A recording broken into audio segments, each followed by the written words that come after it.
Assalamualaikum warahmatullahi wabarakatuh. Hi everyone, welcome back to my channel Investor Happy. Halo semua, video kali ini kita akan bahas salah satu emiten yang cukup menarik ya, secara bisnisnya dan fundamentalnya juga bagus, dan bagusnya lagi emiten ini juga rutin ya bagi dividen. Oke, kita akan bahas saham ESA. Oke, sebelum pembahasan kita disclaimer dulu bahwa di sini hanya sebatas berbagi informasi, bukan ajakan untuk beli ataupun jual di emiten yang terkait di video ini. Saham ESA atau ESA Perkasa. ESA Surya Perkasa ya. Nah, ini perusahaan Surya ESA Perkasa guys. Surya ESA Perkasa. Nah, ini hari ini close ditutup min 1,53% ya, atau turun ya menjadi 965 ya. Nah, oke, perusahaan ini menarik ya, dia produksinya amoniak ya. Setelah itu dia juga main di energi, produksinya gas ya. Jadi swasta yang main gas, salah satunya adalah ESA ini ya. Ini selain dari PGN sendiri, ternyata ada ESA ini guys ya. Oke, kalau lebih ini untuk company profilnya, teman misalnya mau baca, ketik aja esa.id nanti akan muncul ya. Nah, di sini, nah ini bisnisnya ya. Kalau mau baca-baca sini ya.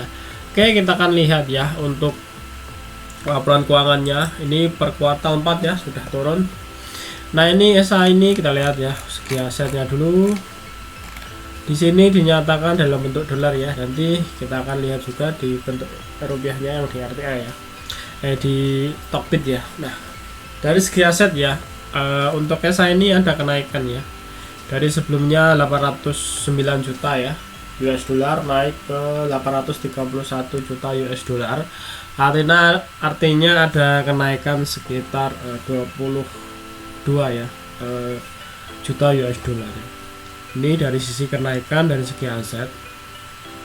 Yang terbesar kenaikannya adalah pos ini ya, pihak berrelasi, piutang usaha berrelasi ini signifikan dari sebelumnya 15 juta ya naik ke 57, ini yang paling tinggi ini. Untuk detailnya di notes nomor 6 ya, nanti silahkan teman baca aja di bawah ya.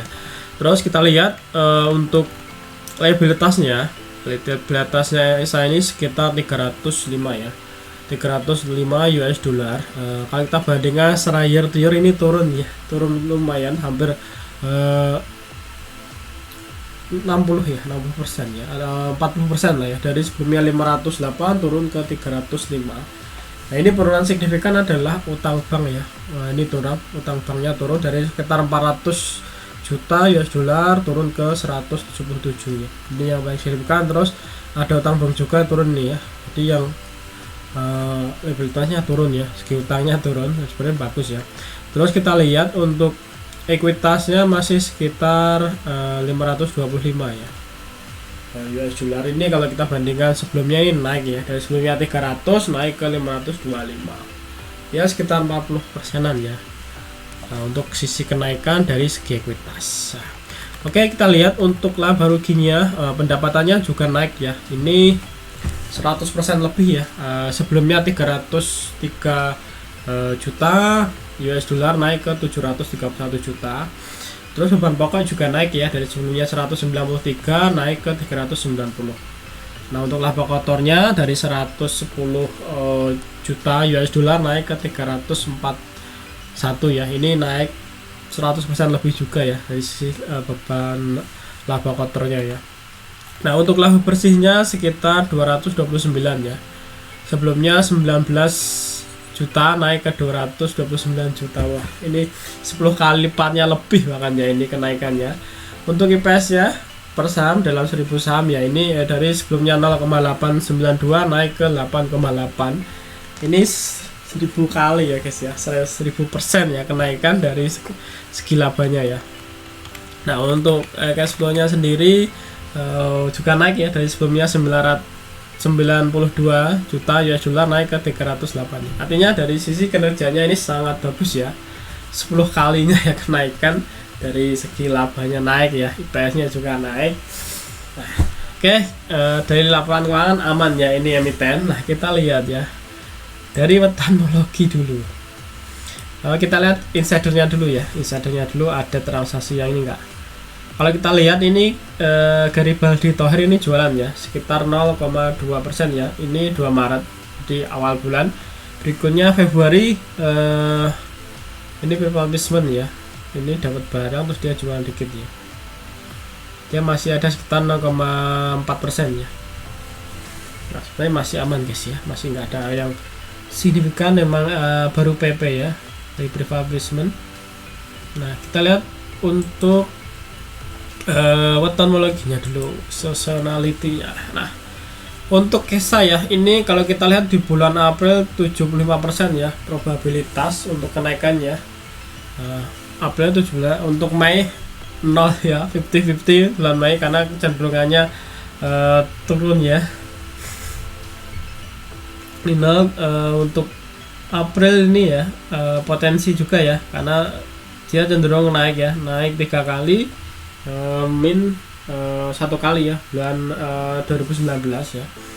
Untuk Mei hampir merah semua ya, Mei tipis ya, merah semua Mei. Terus Juni 75% juga. Yang paling bagus tuh Oktober ya, dia hampir 100% naik ya. Ini kan tiap bulannya ya, selama data terekod ini dari 2019 sampai 2002 ya. Nah, untuk 2003 nanti kita lihat ya di bulan depan April seperti apa.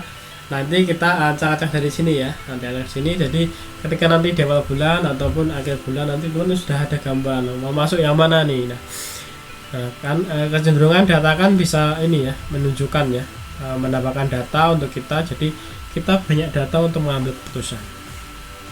Nah, oke, kita lihat di sini ya. Ini kalau segi PS-nya ini dalam bentuk rupiah ya. Udah bentuk rupiah ini sekitar 12 ya tahun lalu. Untuk IPS-nya ini naik ke 138 ya. Memang 100%, 1000% lebih ya. 10 kalinya lebih ini kenaikan. Jadi memang 1000% ya kenaikan dari IPS-nya. Nah, untuk chartnya ya. Nah, chartnya nih sebenarnya harga saat ini sudah masuk di demand ya, demand 1. Nah, demand 1 ini di area sini ya, di range 900 sampai saat ini harga yang di 955 lah ya. Ini range sering ya dia mantul di area sini terus nanjak lagi ya, mantul di area sini nanjak lagi. Walaupun ini pernah kejebol ya, demand ini pernah kejebol, cuma nggak berselang ya. Dari Desember dia jebol sampai 16 ya, hampir 2 minggu ya, 23 ya, sekitar 3 minggu dia balik lagi di demandnya lagi ya. Ini nyentuh demand yang balik lagi. Hari ini juga mulai nyentuh. Kemarin sebenarnya sudah ada membalikkan, hari ini tetap ambiar ya karena ISG juga ambiar juga. Terus ada demand kedua tuh di area sini ya guys, di area sini sekitar 695-an ya, sampai di area sini sekitar 770-an ya, 775-an lah di daerah situ ya.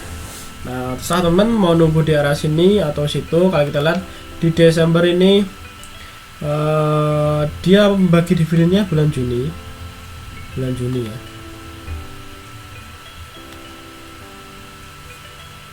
Bulan Juni dia kemarin 5, harusnya ini 10 kali lipatnya, hampir kemungkinan nanti 50 ya menurutku, karena hampir 10 lipatnya ya.